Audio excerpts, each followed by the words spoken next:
Hello everyone, আশা করি সবাই ভালো আছেন। আজকে আমি আলু, বেগুন আর একটু অনিয়ন লিভস দিয়ে একটা সকালের নাস্তা রান্না করে রাখবো।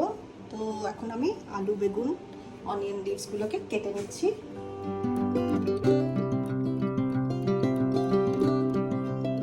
আলুটাকে এভাবে একদম ছোট ছোট করে কেটে নিলাম, আর এদিকে পেঁয়াজের নিচের অংশটুকু কাটা, এটাকে এখন আমি চুলায় তেলে দিয়ে দিচ্ছি। আর একটু পেঁয়াজটা দিলাম, আলুও একসাথে দিয়ে দিব।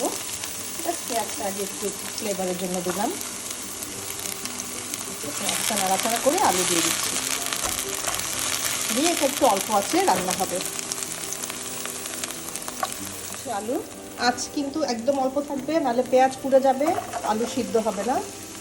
আলুটা আমি কেটে এরকম পানিতে রেখেছিলাম, এরপর পানিটা ঝারিয়ে এখন দিয়ে দিচ্ছি।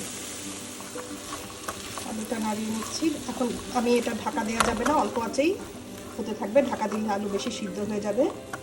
এখন এভাবেই লো হিটে থাকলো। এই যে এখন আমি বেগুনটা কেটে নেব। আলুটা একদম লো থাকবে না, লো থাকলে কিন্তু পানি বের হয়ে যাবে।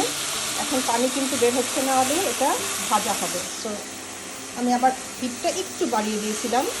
আলুতে আমি একটুখানি হলুদ অ্যাড করব, নাহলে সাদা সাদা লাগবে দেখতে। একটু সামান্য অল্প একটু লবণ, লাগলে পরে চেক করে দিব। এবার আবার নাড়া দিয়ে দিই। বেগুনটা আমি 3-4 বার ধুয়ে পানি ছাড়িয়ে রাখলাম, অ্যাড করে দিচ্ছি আলুর সাথে, মিক্স করে দিচ্ছি। আঁচ কিন্তু একদম কমেও থাকবে না, আবার বাড়ানোও যাবে না। কমে থাকলে পানি বের হয়ে যাবে, বেশি বাড়ানো থাকলে পুড়ে যাবে। সো মিডিয়াম টু লো হিটেই এখন সব কিছু আবার ভাজা ভাজা করে রান্না করতে হবে। আর বেগুনটা মিক্স করা হলে এখন আমি পেঁয়াজ পাতাগুলো আবার ছোট ছোট করে কেটে নিচ্ছি। পেঁয়াজ পাতাও কেটে নিলাম। এখন বেগুন আলু সিদ্ধ হয়ে আসছে, একটু দেখাই, সিদ্ধ হয়ে আসছে। তো এর মধ্যে এখন আমি অনিয়ন লিভসগুলোও দিয়ে দিচ্ছি।